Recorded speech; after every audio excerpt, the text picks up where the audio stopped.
নমস্কার, সুপ্রভাত। আপনারা দেখছেন নিউজ লাইভ বাংলায় প্রভাতের আলোর অনুষ্ঠান। আপনাদের সঙ্গে রয়েছে আমি স্বর্ণালী এবং আজ সাত সকালে আমরা শুনে নেব সদ্গুরু কি বলছেন ভক্তিগাথায়।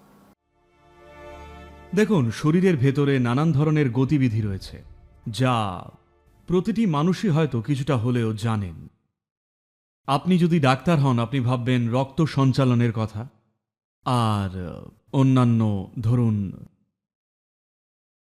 গ্রন্থির নানান কাজের কথা, যেগুলো আপনার মেজাজ আর অনুভূতি নির্ধারণ করে দেয়। কিন্তু এর চেয়েও গভীর কিছু আছে।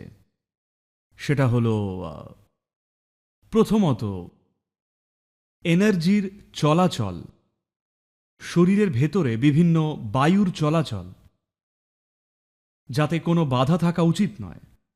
তো বেশ কিছু গুরুত্বপূর্ণ পথ রয়েছে শরীরের ভেতরে, বিশেষ করে এই মাথার দিকের অংশে। যদি এই পথগুলো বন্ধ হয়ে যায়, তাহলে নিজেকে প্রাণবন্ত রাখাটা বেশ কঠিন কাজ হয়ে দাঁড়ায়। সুতরাং এই প্রসঙ্গে আমরা আগামী 5টি পূর্ণিমা ধরে বোঝার চেষ্টা করব সেই বিজ্ঞানটা, যা একজন মানুষকে আনন্দিত আর প্রাণবন্ত করে তোলে। সেই বিজ্ঞানটা আসলে কি, এর জন্য ঠিক কি করা দরকার। বায়ু শব্দটার আক্ষরিক অর্থ হলো যা বয়ে চলে। সাধারণত এটা বাতাসকেই বোঝায়। এই মুহূর্তে এখানে দেখছেন তো, বাতাস বেশ জোরে বইছে, অগ্রাহ্য করা যাচ্ছে না। এটা অনেক কিছু উড়িয়ে নিয়ে যাচ্ছে নিজের সাথে। তো এই বিষয়টা, যাকে আমরা বায়ু বলছি, যে বয়ে চলেছে, সেও একটা উপাদান। শরীরের ভেতরে ভিত্তিগতভাবে দেখতে গেলে এটা 5টি প্রধান বায়ু হিসেবে প্রকাশিত। তবে আপনি যদি বিষয়টা আরও একটু গভীরভাবে বুঝতে চান, তাহলে এটা 10টা হয়ে যায়। আপনি যদি এর প্রত্যেকটা খুঁটিনাটি জানতে চান, তবে এটা 84টা হয়ে যায়।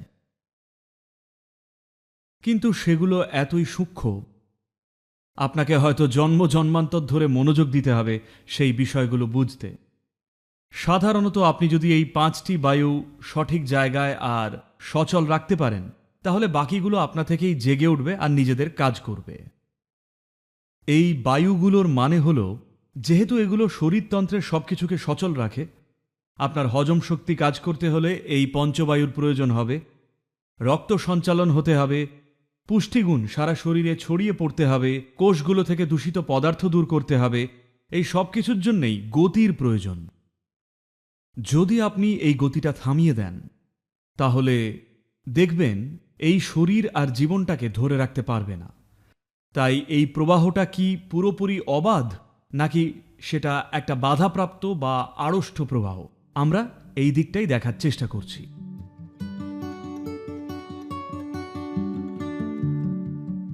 সঠিকভাবে শ্বাস নেওয়ার জন্যে আপনি যদি একটা বাচ্চাকে দেখেন, আপনি বুঝতে পারবেন বাচ্চাটা যখন ঘুমোচ্ছে, দেখবেন সে এমনভাবে শ্বাস নেয় যে তার শ্বাস মূলত থাকে গলার গর্ত থেকে নাভির মাঝখানেই। সে পেটের তলাটা ফোলায় না, সে শুধু এইখানটা আর এইখানটা, এই দিকে নয়। কিন্তু কিছু বয়স্ক মানুষের হয়তো একটা অভ্যেস হয়ে গেছে যে পুরো পেট দিয়ে শ্বাস নেওয়ার। তো যদি এমনটা হয়, শরীরে একটা জড়তা চলে আসবে।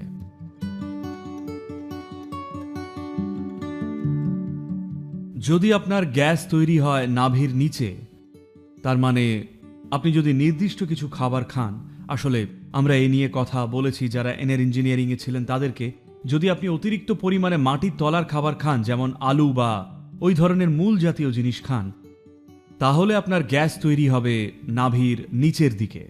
একবার সেখানে গ্যাস তৈরি হলে নাভি আর গলার গর্তের মাঝখানে থাকা আপনার প্রাণশক্তি ঠিকমতো কাজ করবে না, এবং আপনার ভেতরের গতিশীলতার মাত্রা অনেকটাই কমে যাবে।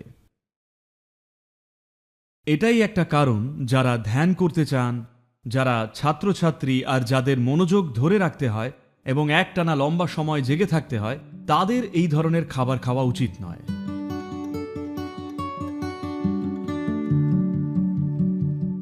আরও একটা কারণ যেটা আজ গোটা পৃথিবীতেই হচ্ছে, যেহেতু জগৎ আর যেহেতু বোকারা ভাবছে যে তারা ক্রমশ আরও আধুনিক হয়ে উঠছেন, তাই তাদের খাবারগুলো বোধহয় ক্রমশ পুরনো হয়ে যাচ্ছে। তাজা খাবার তো এখন অসভ্যদের জন্যে। আপনি যদি খুব সভ্য বা সিভিলাইজড হন, তবে আপনাকে সুপার স্টোরে যেতে হবে, একটা বক্স কিনতে হবে যার উপরে প্লাস্টিক জড়ানো থাকবে, খুলবেন, সেটা ফেলে দেবেন, ভালো মতো জেনেও যে এর জৈব পচন হবে না।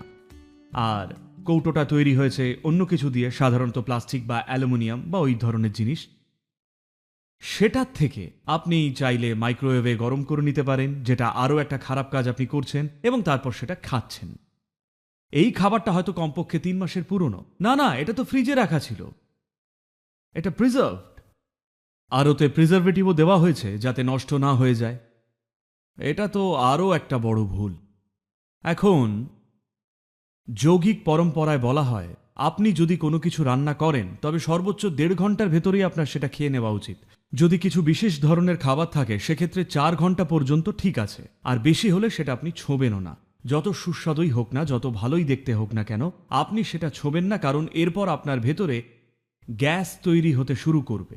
শুধু পেটের ভেতরেই গ্যাস হবে না, সেটা তো আপনি বুঝতেই পারেন, বরং শরীরের ভেতরে এমন কিছু বায়ু তৈরি হবে যা আপনার প্রাণবায়ুর বিরুদ্ধে গিয়ে কাজ করবে। তার মানে আপনার শ্বাস প্রশ্বাসের কাজ, আর আপনার চিন্তা করার ক্ষমতা, আর আপনার গন্ধ নেওয়ার ক্ষমতা সময়ের সঙ্গে সঙ্গে কমতে থাকবে।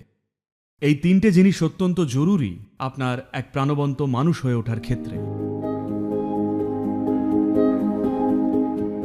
এগুলো সবই হলো আলাদা আলাদা পদ্ধতি নানান প্রাণশক্তিকে জাগ্রত করার বিভিন্ন মাত্রায়।